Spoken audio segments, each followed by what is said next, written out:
Hello, everyone. This is Bob Jakowski. Thank you very much for joining us today for today's webinar. Today, what we wanted to discuss with you, and we look forward to your participation, your questions, and the polls that we have today, is how to achieve consistent performance across your sales team in 2020. And when I say consistent performance, I'm talking about extraordinary performance.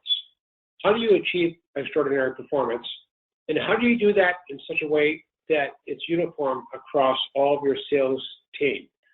Whether that team is a global team in the field, whether that's an inside sales team, whether that's a combination of inside and outside sales teams, or any different variation. We should also talk about partner teams, working with partners that you have, and we all have partners. So the question is, how do you drive revenue with your partners? So these are important. And today, as we're dealing with many issues facing us as businesses with the coronavirus epidemic that we have today, there's more and more pressure for companies to be working remotely with remote employees. It's not unusual to do that if you have remote sales teams all over the world, but you may be forced in terms of doing that with inside sales teams or other teams that you have responsible for connecting and working with clients. So we will also spend a lot of time talking about how to improve the productivity and the results as you work with remote workers that you have. And we're going to talk about some of those topics today in today's webinar because it's very timely. So again, thank you for joining us. Just in terms of these webinars, we want you to ask questions. We want you to participate in our polls. We look forward to answering any question that you have. So if in fact we get too many questions to answer in today's webinar, one of us will respond back to you personally after the webinar and make sure we cover the material with you. So again, thank you for joining us. We look forward to a phenomenal webinar. And today we're also going to be sharing with you some significant best practices that you can implement today and right away. So today, our facilitators, myself, Bob Jakowski, and Craig Remy, we are the founders of On-Demand Advisors that we founded 11 years ago. And On-Demand Advisors is a revenue growth, revenue acceleration agency that we founded. It's very unique in terms of what we do. So what we decided to do when we founded this company is to help executives like you, those of you that are joining us today, really accelerate and dramatically scale revenue growth for your companies, sales, revenue growth, winning the target markets, and dominating your space, and do that in a very capital efficient, proven, predictable way. So that's what we do at our company. For myself, I came up through the ranks of sales. I built some tremendously talented enterprise sales teams. I built some great sales teams based upon the Salesforce model, inside sales, and did that at Intact. We scaled and dramatically scaled as a company. We've also done that at public companies, and we've worked with a tremendous amount of partner channels. So really growing partners, but doing it in such a way so that you choose the right partners and you drive revenue with those partners, as opposed to driving a lot of paper relationships. For Craig has an outstanding background also. He's been a serial CMO in Silicon Valley with technology companies. He really understands how to put in the marketing team, the marketing best practices, and really scale this as a company. So this is the engine that really gets the flywheel that gets everything going for your company in terms of sales. We're going to talk about that today. He's also done a tremendous amount of branding with all size companies, but some very significant companies like Google, like Disney, like Nike, and Levi Strauss. So he really understands branding and what that means, but he also understands execution in terms of driving sales growth for companies. So we're delighted to speak with you today, and we're delighted to have you attend our webinar. Just in terms of the clients that we've served over the past 11 years, there are all types of clients. Most of them are B2B clients, but they rank from very large public companies to mid-stage companies to small companies. And so whether you have a sales team of 2 people or whether you have a sales team of 1,000, what we're going to be talking about today will absolutely impact how you can improve the results and productivity of that sales team. So just to begin with, let's start with a little historical question for our audience and ask if you could participate with us. So as we look back to 2019, what percentage of your team or your sales team exceeded their quota last year? And if you could be kind enough to participate in the poll, we would appreciate that. And let me go ahead and launch this so everybody can participate. So we'd like to look at that because I'm going to share with you some national stats. We'll see how you're doing against those stats in terms of what other companies are doing in the B2B space. But some of you are looking at incremental improvement. Some of you may have great top performers, but you're still looking for more productivity out of those performers. And some of you may have the proverbial ABCs, meaning that you got A players, you got a lot of Bs, and you got some Cs, and you're always trying to figure out how do you take the Bs and make them As. So let's go ahead and have you respond, and I'll share the results here as I do with every webinar that we have. So again, thank you for participating. I'll keep the poll open here for a couple more seconds so that we can make sure that your view, your input is represented. Okay. So let me go ahead and close the poll, and let me share the results with everyone. So 50% of you attending today's webinar stated that about 50% of your sales team exceeded their quota last year. Of course, that means that 50% did not. Another 33% stated that 75% of your team exceeded their quota last year, and then 17% stated that you're not sure. So thanks very much for participating in that poll. That's great information. So let's see how that compares against nationally, because it's always important to think about yourself relative to what other companies are achieving, and how do you implement best practices to achieve the goals that you have. So this is from Forrester. Forrester says that it's very interesting that it takes about 10 months for most companies to recruit, onboard a sales executive to get them to be fully productive. This last one I wanted to draw your attention to is only 60% of the sales reps meet their quota. So that's really kind of in tune with our polling results that we had from you today, where 50% stated that about 50% of your sales team last year exceeded their quota, and another 75%, another 33% said that 75% of your team. So there's still room for improvement, as you can see. Now, the two areas in the middle are kind of interesting. 27% of the companies out there really offered no sales onboarding program or formalized program, and 26% of the sales representatives stated that their sales training is ineffective. So good data points for us to know and to have, and to keep in the back of our mind here as we're going through this process. But what we want to talk about is how do you dramatically accelerate the sales learning, the transition or transformation of a salesperson coming to your company, getting onboarded and being productive. How do you do that in 2 to 3 months rather than 10? And then how do you up the percentage here, which is 60%? How do you get to 80, 90% in terms of your sales team achieving or overachieving their goals? So we're going to talk about that today, because that should be one of our major thrusts as we have our discussion.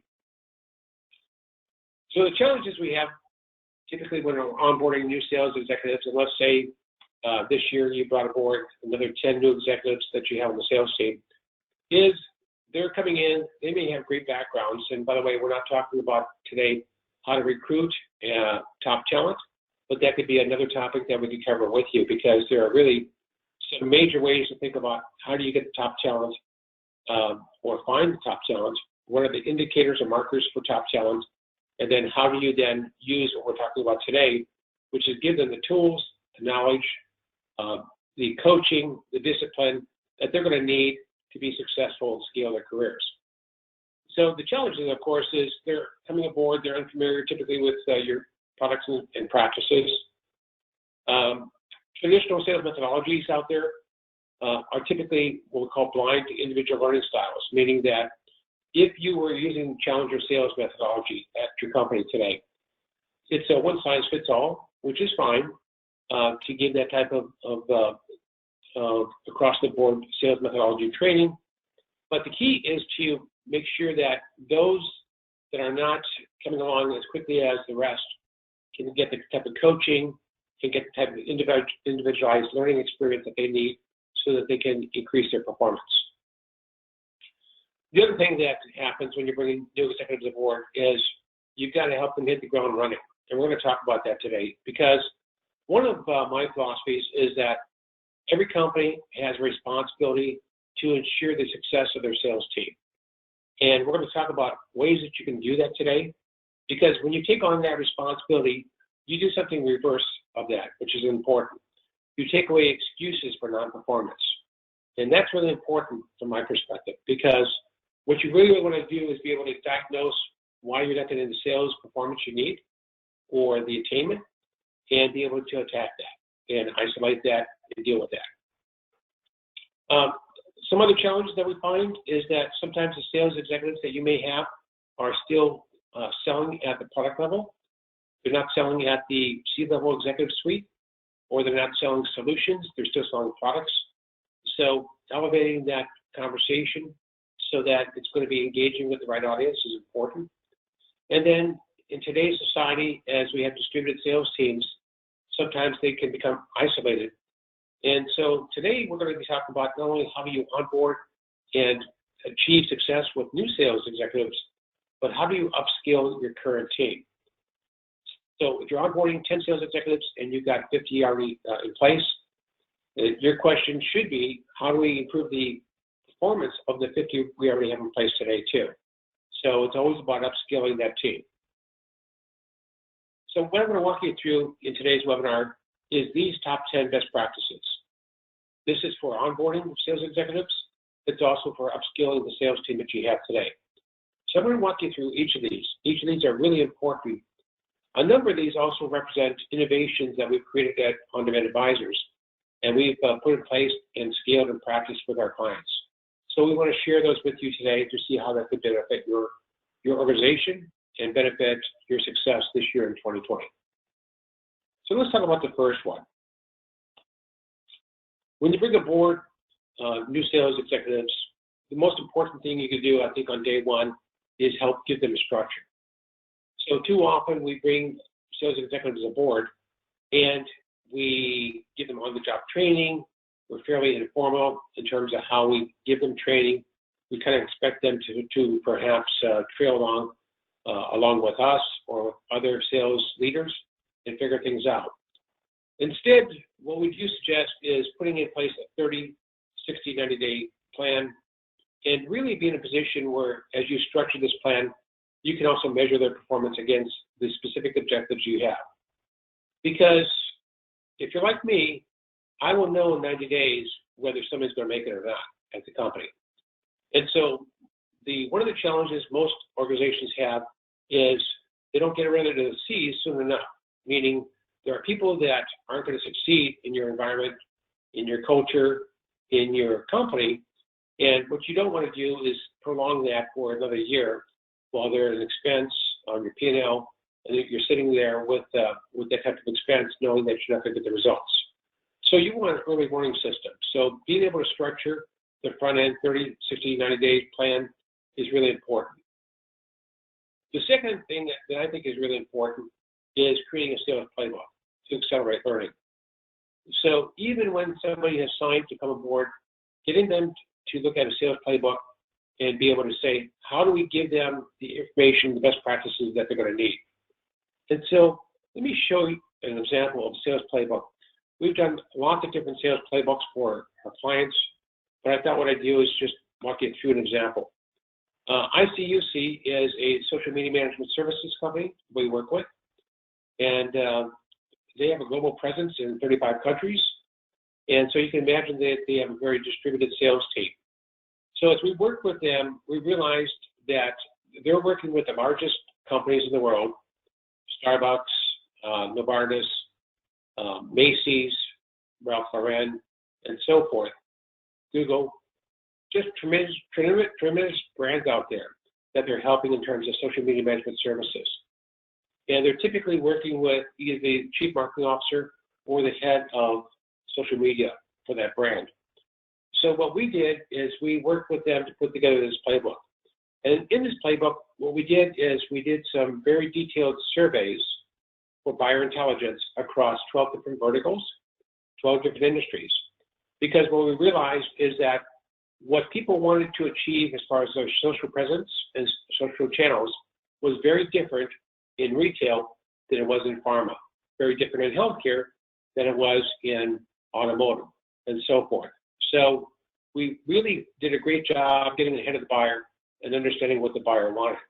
That's really important when you're bringing aboard your sales team or you're helping your sales team penetrate new markets, is they can eliminate a lot of the issues and friction that may be caused by not understanding the buyer out there that you have in different industries, in different account settings, and so forth.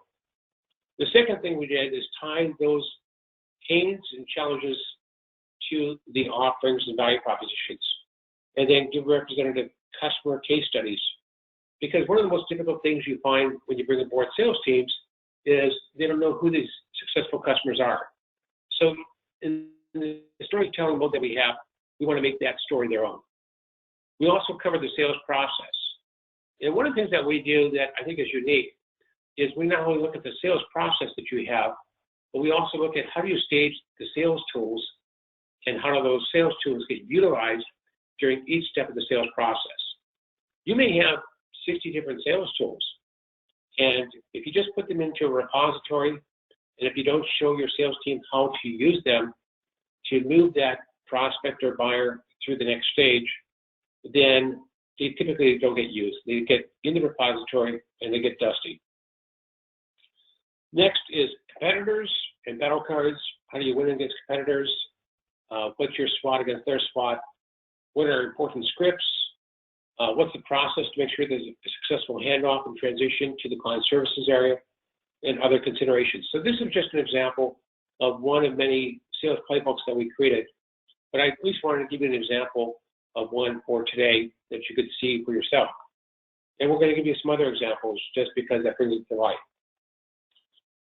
Number 3 is, and this is something that most people don't think about, is have your new sales executives, have your new sales bees, if you will, go out and visit 10 customers. And I say 10 because they may be different types of customers, but giving them the opportunity to go meet with the stakeholders, your customers, the C-level executives, the operational level, the users of the system, and really learn how they're using your system or services today, and where's the ROI, where's the benefit? Because that's something that they need to be able to be conversant on. I see too many times where salespeople are still talking about features and solutions and not talking about customer success. And so this is really about success. It's how your company brings success in a variety of different ways to your targeted industries. And so anyway, that's number 3 on this list.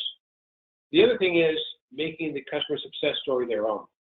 So salespeople really need to be able to talk about success, and they need to be able to talk about different types of clients, different people, different personas that are being successful using your services.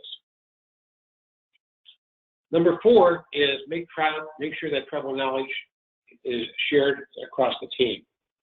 This is probably one of the most interesting things, and we find this especially true with small companies, is that you have a passion.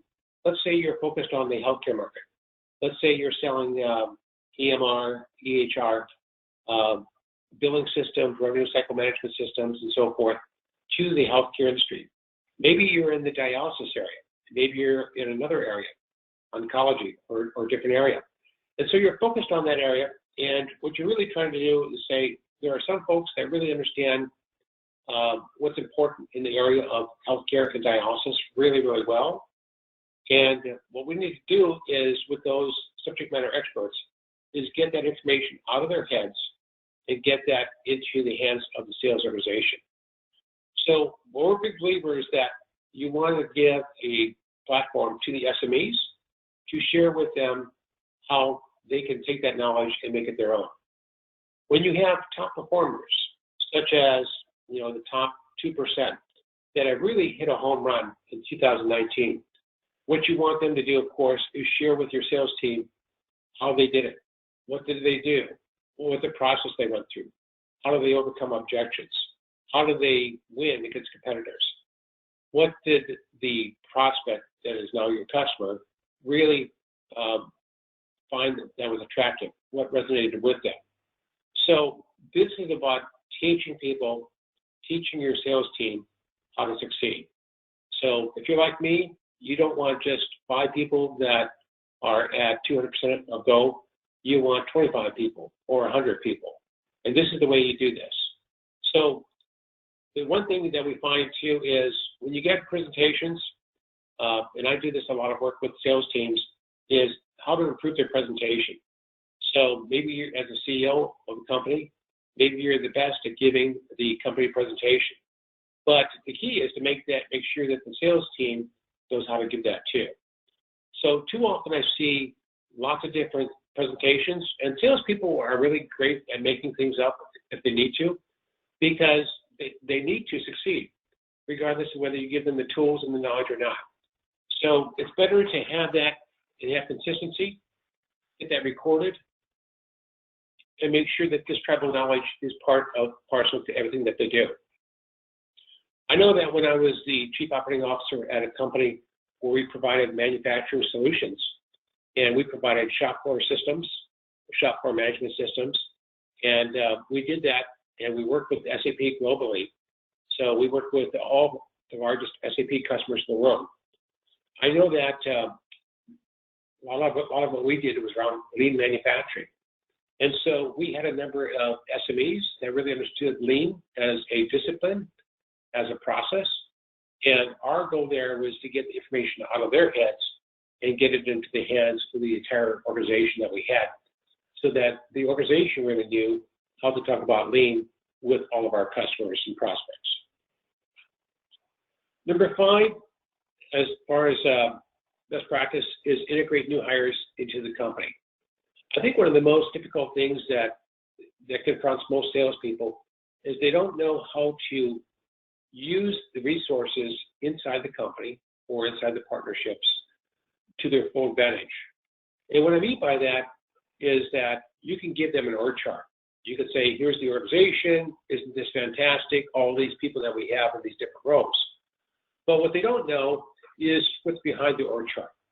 Who are the people that I should be bringing in when I have this type of prospect situation?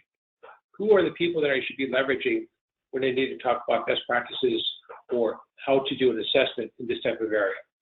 Who are the people I should be bringing in when I need to do some financial modeling with my prospects to help them put together their cost justification analysis or ROI case study? So these are the type of things that really help in terms of spending the time and integrating these new hires into your company. Number 6, I'd like to talk about from best practices perspective is delivering all of the sales tools, and I mean all of the sales tools that your team needs.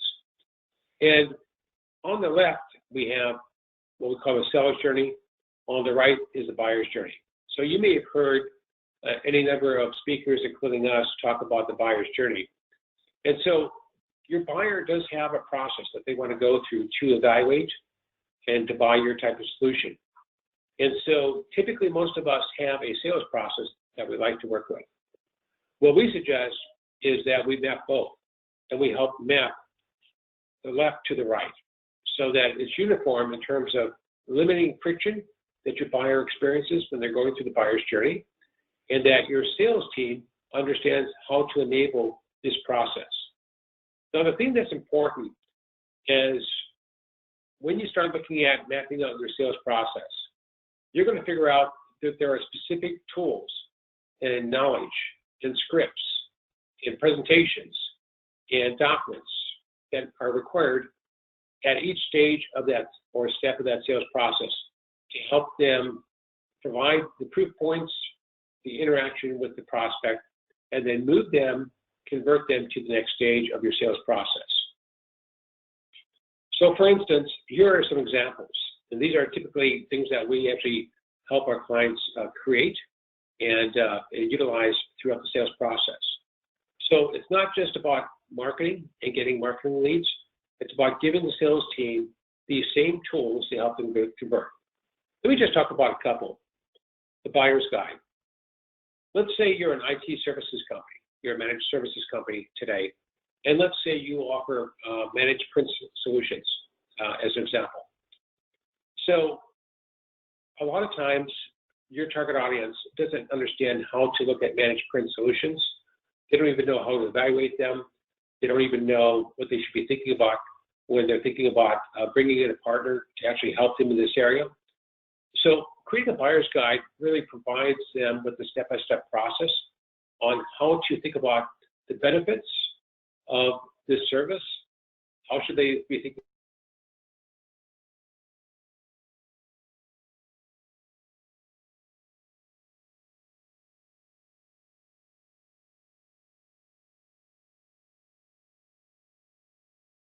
All buyers are looking for in terms of how to go about doing this. I mean, a very simplified way to think about this, I think from a B2C approach, is if you're going to go out there and you're going to go buy a diamond ring for somebody that's important to you, we always go to the jewelry stores and we start learning. We start learning about different cuts, clarity. We learn a lot about color. We learn a lot about the settings. So there's a lot of information that we're going to figure out so that we can then be knowledgeable about how to go buy this diamond ring. And so that's very similar in terms of the buyer's guide. Another one that I highlight for our discussion here today is the ROI business justification guide. That's another type of the sales tools that we typically build to enable our sales teams that we work with. And if you think about that, a lot of times your sponsor, that target audience that you're working with, they don't understand how to create a justification, but you do. And so how do you put that into a ebook or thought leadership document and provide that to your buying audience so your sponsor knows how to cost justify and to provide the type of return that they're going to need to do in a large company. And they're going to also provide the leadership that they're going to need in terms of the value that's going to be driven from your service or your solution. So anyway, these are some examples that I point you to. And again, this is about giving the right sales tools to your team. Another point that I find, I call it the DMZ, demilitarized zone, the area that we all are worried about in the sales process is after you've done everything that you need to give to your prospect, you're waiting to hear back whether you're their vendor of choice or whether you've been selected. And oftentimes, the challenge that they have at this point is their risk is high. Their risk of making the wrong decision, the risk of making a decision, the risk of committing resources and making this initiative come true. And so a lot of times having the right success stories, success videos, or industry success stories, as opposed to customer success stories, is really important because it helps alleviate the concern or their buyer's remorse that prospects may have when they're making that decision to go forward with you. So that's number 6 that we talk about here. Number 7, measure and evaluate retention and practice. So what I find about sales teams, and this is universal, is salespeople, when you give them different information, tools, and you give them lots of different things that are going to support them, you give it to them and say, did you read this? Yes, I did. Did you understand it? Yes, I did. Do you know how to use it in a sales process? Yes, I did. The challenge is that may be a lot of buffalo, meaning that it may not be true. So the only way you're going to be able to really understand this is by role-playing with them and understanding how would they present this? How would they present this? Or a good example is how would they overcome objections that happen in the sales process? So I find this is a great opportunity to really role-play with them as a team and do that regularly so that you can help them overcome objections or obstacles that they have in the sales process. I also find that whenever you're training and teaching them something new every week, that you need to ask some questions that are going to tell you whether the information is being retained, utilized, and practiced. So that's number 7. Number 8 is leveraging a sales-driven website. So this is something that we've innovated at On-Demand Advisors. And what I like to do right now is have Craig share with you a little bit about what we did with Technical Toolboxes, one of our clients, to help them really provide a sales-driven website. Absolutely. Right? Thank you, Bob. So one of the biggest challenges that Technical Toolboxes faced, and this is a challenge, almost a universal challenge that we find with all of our clients when we engage with them, is that they effectively have great products or services that they offer the marketplace, but, and Bob, are you pulling up the website? Yes. Thank you. But the biggest challenge is communicating the value to the audience or audiences, in the case of Technical Toolboxes, we'll talk about them specifically, that they offer. So they have over 230 different applications, and this is all for oil and gas companies. This is software. They have a myriad of software products that they offer different types of engineers, whether those are design engineers, corrosion engineers, crossings engineers, really probably about a dozen different engineering types. Each engineering type uses a different piece of software. The inherent problem that they face, and this again is a challenge that most companies face, is that they presented the products and they left the audience to essentially decipher what product was best for them and their company and their situation. So as we approached the equation, we broke apart what are these products, who are they serving, what is the process steps that best communicate the solution to that audience. So we constructed a different architecture, and this is a recent website that we launched for this client.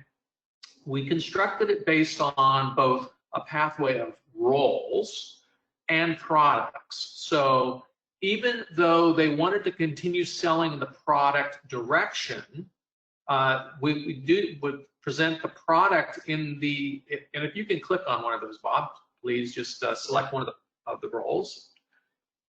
Let's talk about the roles. So if we click corrosion engineer, so that if you're a corrosion engineer, and again, this is a very specific example, if you're a corrosion engineer, you opt in for a specific pathway, and everything on this page relates to that role within the organization, that it essentially profiling them, presenting solutions that relate to them, and then basically providing a stair step in communication. And this is an important takeaway for this meeting, is when you think of this as a multi-story building, and our jobs in sales and marketing are to provide those entryways. You don't want to provide them a door that basically opens up at the 3rd floor. People cannot get to the 3rd floor. What you need to provide them is a way to get in at the ground floor, to walk up that ground floor into the 1st floor. Bob, can you scroll down, please? So everything related on this page is specifically for that corrosion engineer. So they have their entry point. They've entered into the 1st floor. Now you're taking them, as we see the buyer's process here with challenges, solutions, FAQs, clients, what we're doing is we're taking them up one floor at a time. We're presenting the challenges on the 1st floor. The solutions are on the 2nd floor. The FAQs are on the 3rd floor. Client examples are on the 4th floor. Next steps are on the 5th floor. So when you think about it and use that metaphor, what you don't want to do, and what Technical Toolboxes was doing, was basically starting at the 3rd floor. So people had to figure out, well, how do I get to the 3rd floor? And our jobs, and we will help you with this, we've done this many, many times, is we're going to provide the access point at the ground floor, and we're going to help carry and help walk up your prospects all the way up into closing. Bob, I'll go ahead and hand this back to you. Thanks, Greg. Thanks very much for explaining that. Now, why are we positioning this in best practices in the sales area? Really, the main point is, if you listen to Gartner Group, they'll tell you that 57% of the sales process is done by the time the prospect engages the salesperson. What does that mean today? It means today's buyer is going to spend time on your website. They're going to spend time at competitors' websites. They're going to go out to thought leaders, and they're going to do a lot of research before they ever engage a salesperson. So the reason why a sales-driven website like this is so important is because it enables you to position the front-end sales process that needs to occur, but instead of doing that in a face-to-face meeting, you're now doing that on your website. So imagine if you're a corrosion engineer and you're looking for the right solutions to help you, and you've just gone to technical toolboxes and you've gone through this very specific buyer's journey that's set up for you. At the point in time you actually do fill out a form or request information from technical toolboxes, you're already well equipped. You're knowledgeable about the challenges that they solve that are your challenges. You understand their solutions. You understand it's customers just like you. And you understand they get you. They get you in a big way. What's important about that is the sales productivity that we're talking about. So when I come to you as a corrosion engineer and I'm interested in learning more, perhaps a demonstration of the solution, it means that I've gone a long way down the sales process already with you. And this is about making your people productive. And so that's the purpose of Craig's discussion that is given here as far as technical toolboxes. And the other thing I would say is what was important here in terms of how people self-select by role or by solution can be different. So when we work with other clients, they may select by industry. They may select by, I'm a CFO, or I'm a controller, or I'm a user, which is their roles or personas. They may select by, I'm in different geographies. So I'm going to have different solutions for different geographies, which is true that you're going to find, for instance, in pharma companies. So we really find that the website is this elastic tool that enables you to communicate, accelerate the buyer's journey. And so we wanted to share that with you in terms of our discussion today. So thank you for that. So that was, we talked about number 8. What we want to talk to you about also is another innovation that we've created at our company. And Greg and I realized this as we've been building organizations, global organizations. And that is number 9, priming the pump. So what ends up happening when you bring a salesperson aboard is you want them to start producing results. You want them to really drive the revenue and sales for the company that are going to offset the expense and investment that you're making with them. And the challenge with a lot of companies is they don't prime the pump. They bring aboard, they have a budget. We're going to bring aboard these 10 salespeople, and maybe we're going to bring aboard 3 or 4 per quarter. And what ends up happening is you give them an orientation, and then bump. They're an expense, but they're not achieving their success. So what we've helped many companies implement and build is this, the demand generation engine, which is how do you scale the quality and quantity of leads that you're going to need for your sales organization or for your partner organization to enable them to be successful. Because what you really want to do here is prime the pump. And that's something that we've spent a lot of time with our clients to perfect. Because in the end, and we're going to do this at the next webinar, we're going to talk about on Tuesday the 24th of this month, how to engineer significant revenue growth. And we're going to walk you through the actual mathematical model and metrics and looking at how do you create enough market qualified leads, how do you convert those market qualified leads into sales qualified leads, and then how do you convert those sales qualified leads into customers. And you start looking at this cadence and you start saying, wow, I now know how to do this in a predictable way. I know how to do this with my sales team. And as I add more salespeople to our organization, I now know what I need to do as a company to give them the tools, the leads, and the competency and coaching to be successful at scaling what we need them to do at our organization. So number 9 is priming the pump. And we'll cover this model in more detail on the 24th. And now let's talk about something else that's important in terms of sales and sales enablement.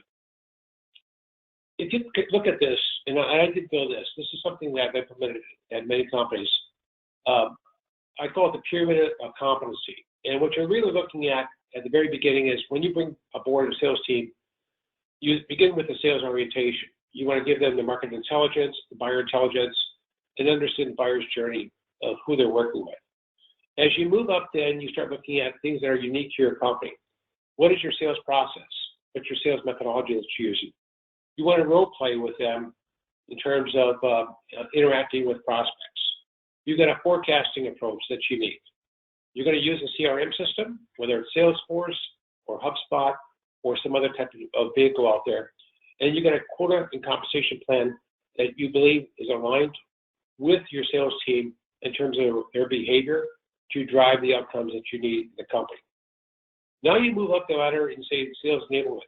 Sales enablement is what? How do I use the right sales tools at each step of the sales cycle?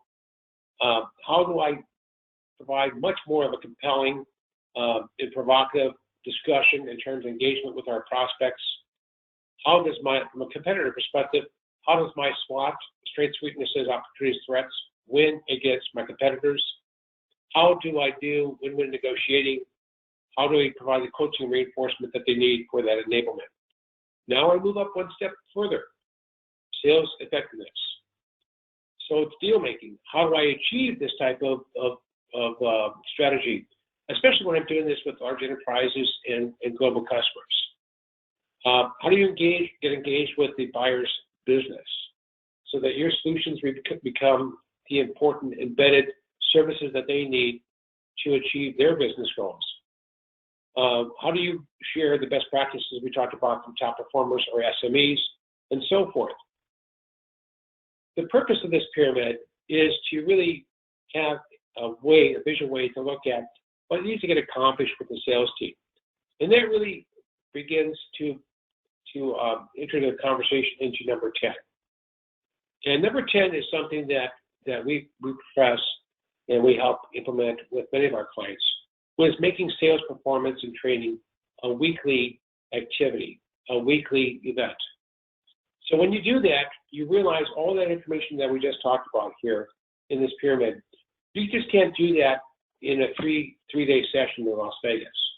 It's got to be something that enables them to digest and implement and get reinforced and coached on each step of the way.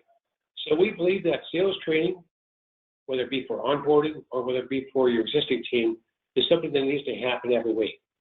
So learning the right tools, teaching them how to use those. For instance, a great example is what we do with technical toolboxes. Craig shared with you the sales-driven website. We've also created the buyer's guide for all those different engineers that we talked about. We've created lots of different solutions for them that they use in their sales cycle. So the key here that we find is not only providing those type of vehicles, whether it be a webinar, whether it be an ebook, whether it be a white paper, whether it be a customer case study, whether it be a thought leadership document or discussion. Any number of those things are important in terms of the sales cycle. But the most important part in the next step is working with their sales team to share with them how to use that, specifically steps in the sales process and how to get the results they're looking for. So that's step number 10. So again, these are the 10 practices we just talked about. And I could add another 10 to this list, but these are 10 specific ones that we want to share with you today. And we wanted you to know how to think about implementing those in your organization. So again, the first, if you will, the first 5 are really important in terms of how you work with your sales executives coming aboard and your existing team. 6 through 10, really start looking at leveraging some of the unique things that we've created at On-Demand Advisors, the unique competencies that we help companies achieve and implement, and the best practices that you want to achieve in terms of sales onboarding and sales upskilling that needs to happen with your entire team. Okay, so what we want to do now is, true to form, ask another poll. So what we'd like to do now is ask everybody attending today's webinar, give us some sense about what actions make sense from what you've heard about today. Does this give you, number one, the impetus to assess your current sales onboarding program that you have? Are you looking perhaps from today to spark the idea about implementing a program to upskill your current sales team? Do you want to develop a sales playbook?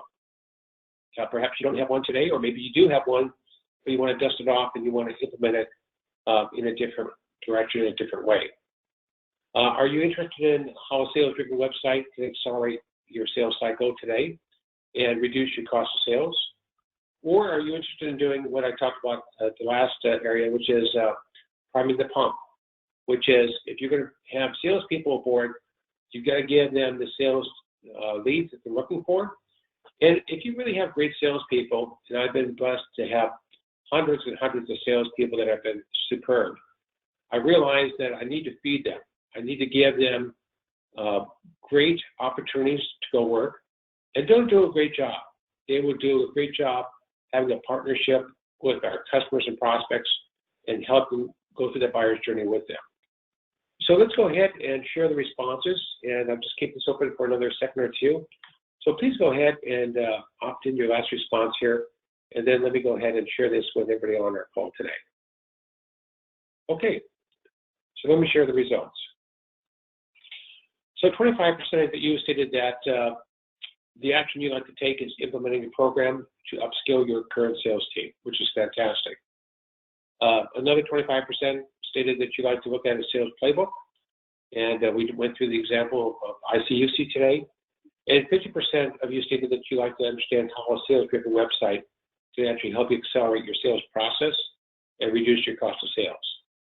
So thank you for that information, and thank you for sharing that information with everybody on today's webinar. It's great validation that we're talking about things that are important to you and things that you may want to consider day-to-day in terms of your company. So what we'd like to do right now is Craig and I would like to open this up for Q&A. And so please go ahead, if you would, and share whatever questions that you have, and happy to address anything that you have here. Okay, so let's go ahead. This one is from Veronica. Veronica asked, for a sales-driven website, how long does this take to develop and implement? So thanks, Veronica, for that question. Craig, why don't you go ahead and share your thoughts on that?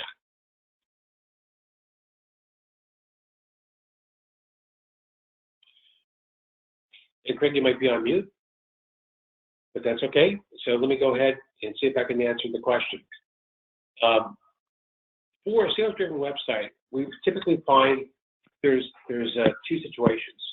There's one situation where it's just about transforming and reassembling your website that you have today. So you may have a lot of great content, you may have a lot of great offers, but it doesn't follow the buyer's journey. So being in a position where we can actually help you re-message that, reassemble that, so it's going to be constructive with the buyer and accelerate the process, that's really important. The second type of situation is really when you're involved in somebody that doesn't have a lot of information on the website today, or they don't have a lot of these sales tools built. And then in that case, what we may do instead is spend more time helping them build out the demand generation engine, helping them build the leads and the offers, and then take that information and then help them create that sales-driven website. Typically, the process, though, is somewhere between 4 to 8 weeks to do. And so that's a great question that you have, Veronica, and I hope that addressed your question. Yeah, I was on mute. Okay. I'll just add in one more thing, that we work with the executive team to really scope out in detail what the main objectives are. And Bob and I, based on our experience, we are going to apply best practices. We are not going to leave you to your own devices. We are going to guide you. We are going to prescribe you what, based on our experience, what you should do. And then we will put together a detailed scope and how long it'll take, and we will implement that. Perfect. Thanks, Greg. This question is from Mike. Mike asked a question about how, given these type of best practices, how long should it take for me to ramp a new salesperson? So thanks for the question, Mike. What I said earlier, and I think it is true, is the objective when you put together something like a sales playbook, for instance, is to be able to help ramp that sales individual to full productivity within 2 months.